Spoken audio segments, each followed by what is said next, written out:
You are here. Good. Come with me.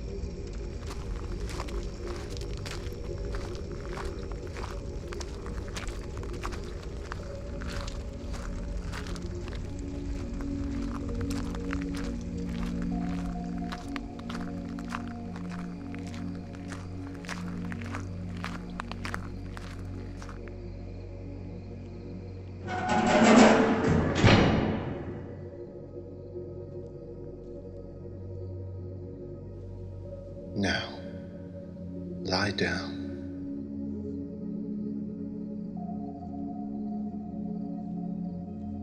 Your obedience will make this more enjoyable for both of us.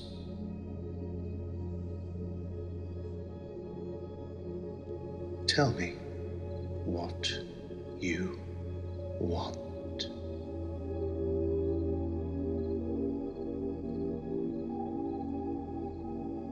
And you shall have me.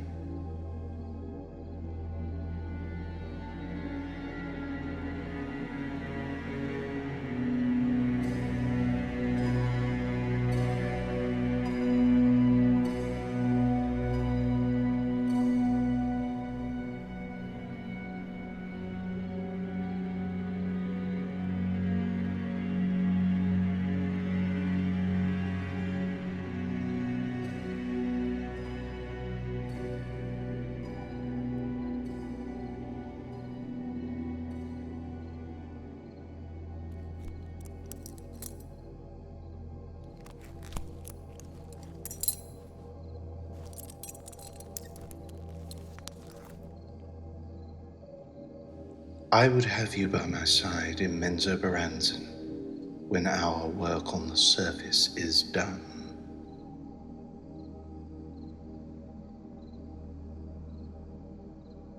Speak to me. Tell me what is in your heart.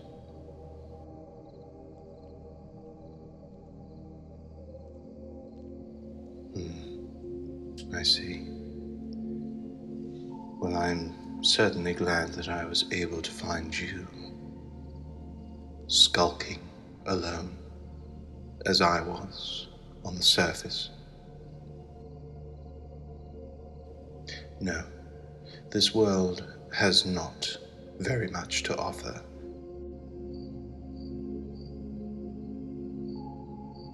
I thought I had told you once before, the males of the Underdark are often used as nothing more than pleasure servants. So it is seldom very rare for me to indulge in such things.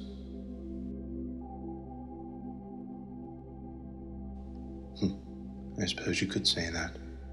I suppose you could say you've touched me in a way that, well, I did not expect. It was not of the physical flesh, it was more intimate somehow.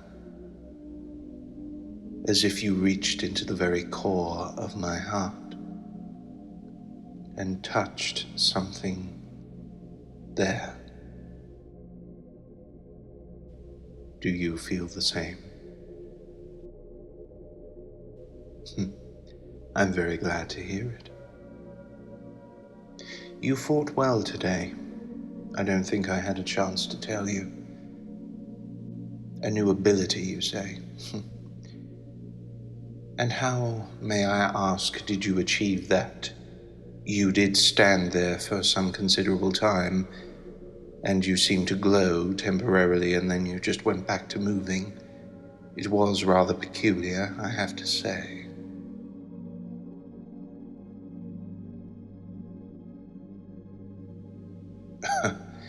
I think you're under a misapprehension. You belong to me. I've had far too much of my life being run for me, being told where I was to stand, where I wasn't to stand, who I was to pleasure, who I was not. I have often been told what to say, how to say, and where to say it. On the surface, you understand. I will not tolerate being told that. Do you understand? make no mistake of the nature of our union. You told me that you had something going on with that wizard, Gale. Well, now you get to have me instead. My darling one, I will show you pleasures, the likes of which your poor mind can scarcely comprehend.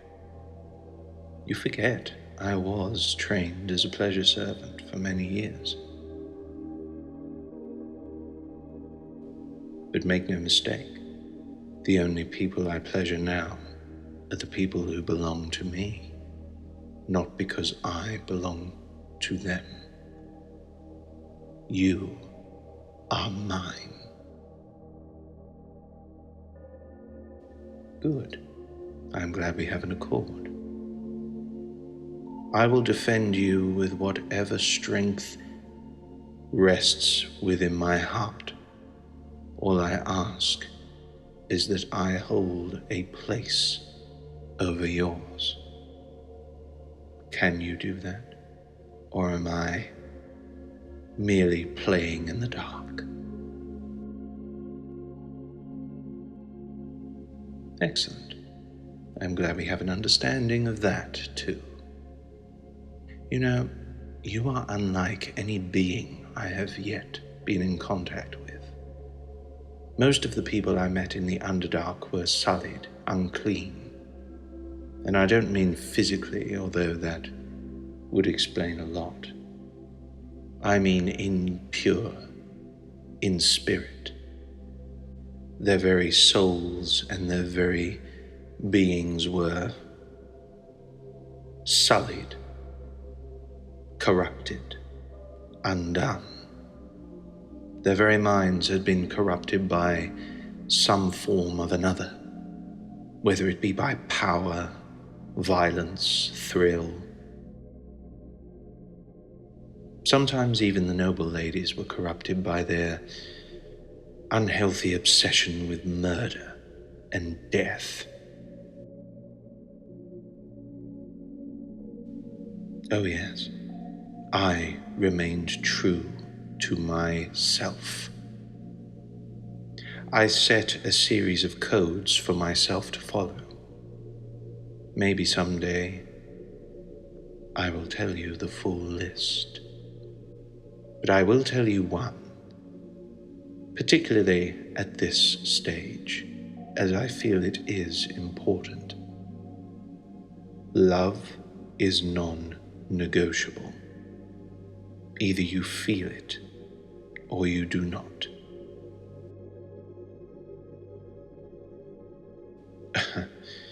You misunderstand. Love is not a game for children, although it would explain a lot on the surface why you covered the names of mother and father. I mean love in all senses. You either love your father, your mother, your brother, your sister, your family. You love your lovers, or you do not. One of the codes I set myself by is always truth. Be true to yourself. Do not hold yourself in falsehood. If you slay an enemy by your blade and you enjoy the thrill of the blood seeping out the wound, staining your blade, your face, your muscles, and you enjoy it, revel in it. Do not hold back because you fear what others think. If you love the physical intimacy of a union, such as ours just now, revel in it.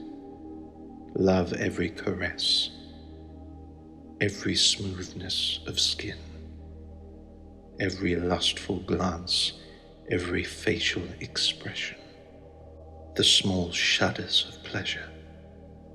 Revel in every moment. But of course, there is always an opposite. If you hate something completely, so completely, that you would stop at nothing to see it destroyed, again, what do you think you do? Precisely. If an enemy has done you wrong, and you seek revenge, do not stop until every drop of blood is drained. Do not stop until his body stops twitching. Do not stop until he has ceased. Of course it's personal. I'm speaking, of course, of that man. The one who touched you. We had spoken even before of a meeting together, and yet you still pursued the conversation. I feel hate. No, not for you. I put it down to simply confusion. You had not yet tasted of my lips, of my body. So how could you know? But I have watched you for some considerable time, studied everything. Not to an unhealthy obsession, you understand. I simply wish to know how things that belong to me worked. I would not wish to break you upon our first intimate session. Of course, first, I intend to do this many, many times more with you. I have already said that I was trained as a pleasure servant. I know the limitations of my partners.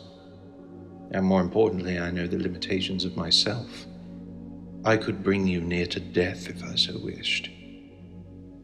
And believe me, there are times at which I have.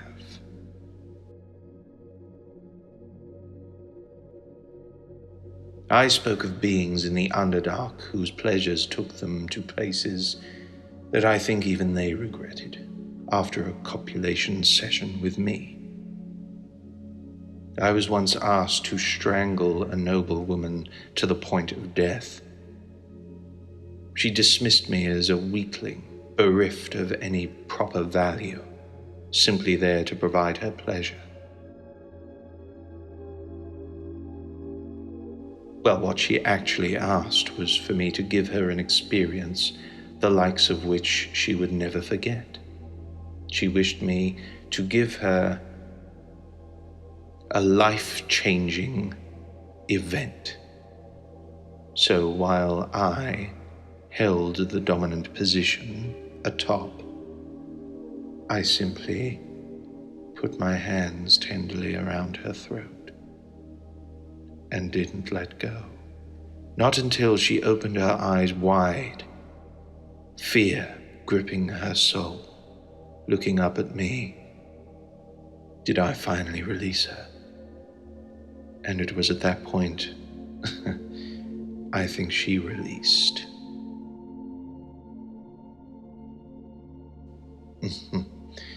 I told you, I'm very good at gauging my partner's body language. And you know what happened after that? She made me her personal servant. It was a stage up from my life before, I have to say.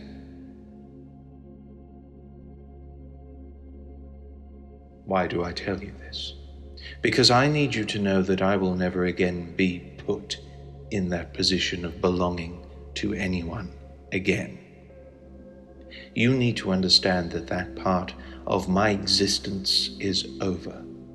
I shall not and will not permit myself to be owned by anyone else. One day, I will return. I will return to Menzoberranzan, and I will exact every humiliation, every deprivation they have done unto me. That is why I want you by my side, to witness raw power exacted upon those whom power had corrupted. Now, look at me. You are mine, but I will not force you to go where you do not wish to go. As I said, there is either love or there is nothing. There is either hate or there is nothing. So, which is it for you?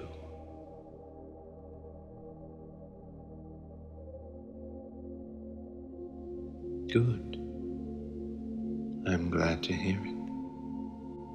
There is a saying among the males of my race, and that is simply look after what is yours. Absolutely disgusting, isn't it? Well, I'll tell you exactly what it means. It means know what is yours and where your place is. That is why I grew so fond of you so quickly. Because you knew the instant we saw each other. You knew immediately, and so did I.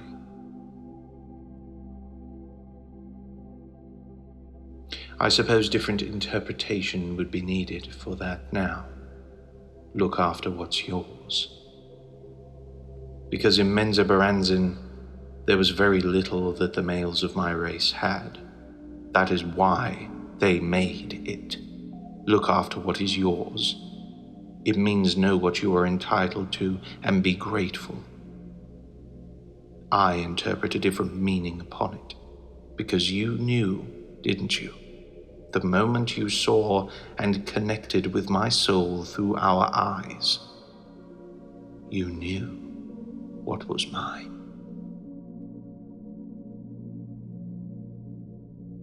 I refuse to believe your rendezvous with Gale was anything more than infatuation, because you had not experienced anything beyond the physical pleasures one can provide.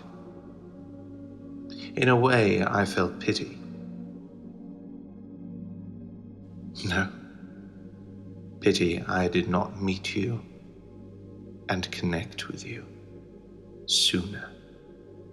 Still, I am not one to wallow much in the past. However deep or envious my hate and love seem to be, I am one to look upon the future with hope, particularly now as I have someone to share it with. It is pleasant.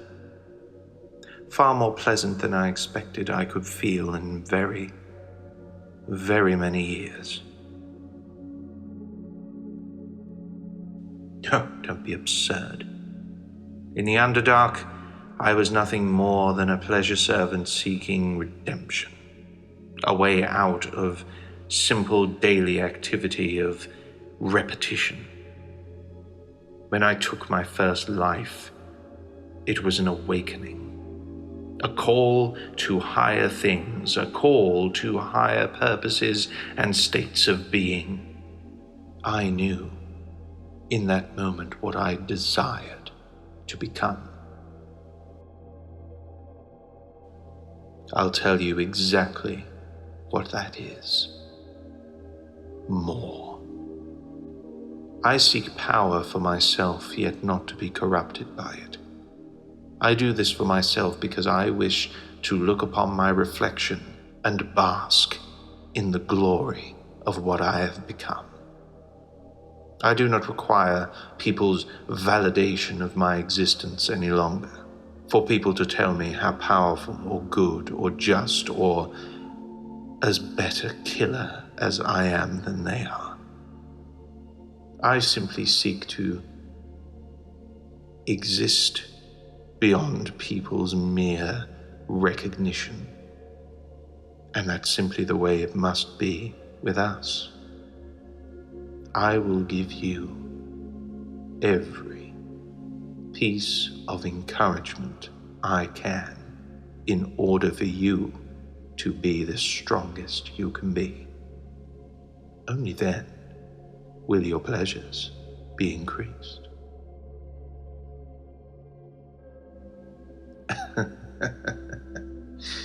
I suppose you could think of it like that.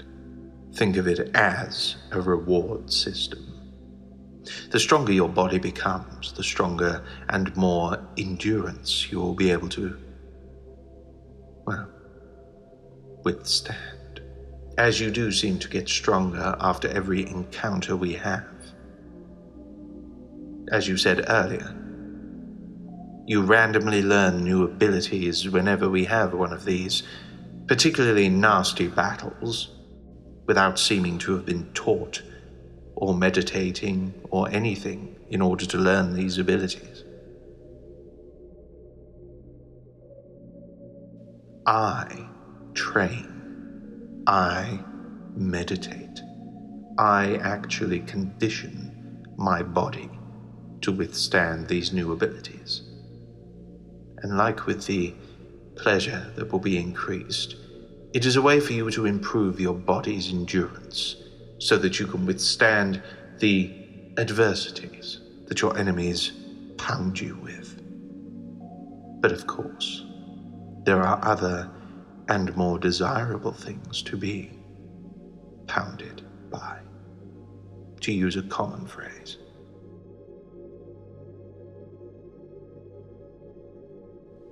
I told you before, either you feel these emotions or you do not. I feel nothing but contempt for Gale, for keeping you from me for so long. What would Gale know about love? His rendezvous with a goddess merely puts him in exactly the same position that I was in. Nothing more than a servant of pleasure. Why else would a goddess keep him around? Do you honestly think it was because of love that the gods and goddesses deigned to come down from their heavenly towers and copulate with mortals? Do you honestly think that love is the reason? Oh, don't be absurd. They don't think of things as mortals do. Their plane of existence far exceeds anything that we could possibly comprehend. A dilemma for a mortal is not the same thing, my love. An example. You want an example? Very well. Say, for instance, your mother and father were in an argument which escalated into a physical fight. Would you say that that is a mortal dilemma or a godly one? I see. And say, for instance, you had two nations that were at war and you wanted peace. Would you say that is a mortal dilemma or a godly one?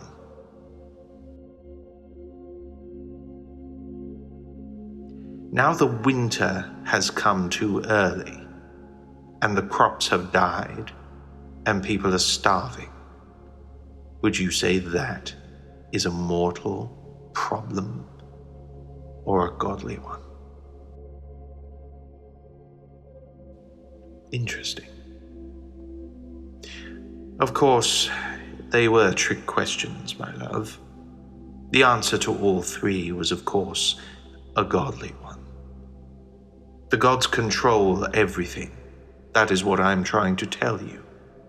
Mortals don't matter in the same way, because we don't see as they see. You may as well look at an ant and question what it does for relaxation. You can, but that doesn't mean that you should. You should treat it as it is, an ant. And that is what we are to the gods. We carve our own paths in this mortal plane of existence because of what they allow. Gale's rendezvous with a goddess was because she willed it, not because of what he wanted. Do you not see?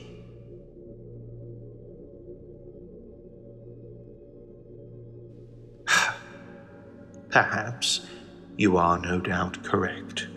A small lifetime spent in a service where I had no say in where I went or how I went about it. I suppose it would taint my view a little. But one thing is for certain, my love, and that is my feelings for you. You belong to me now. I will keep you safe, secure, and pleasured, as long as you say you are mine. So, on to adventures, I suppose. But first I want to hear you say it.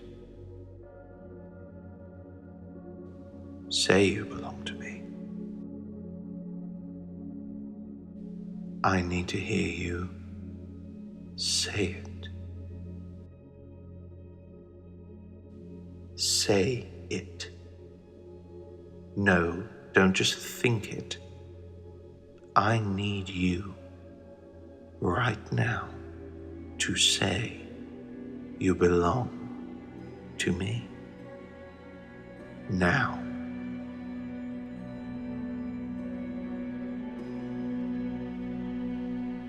That's better. Come. It is getting late.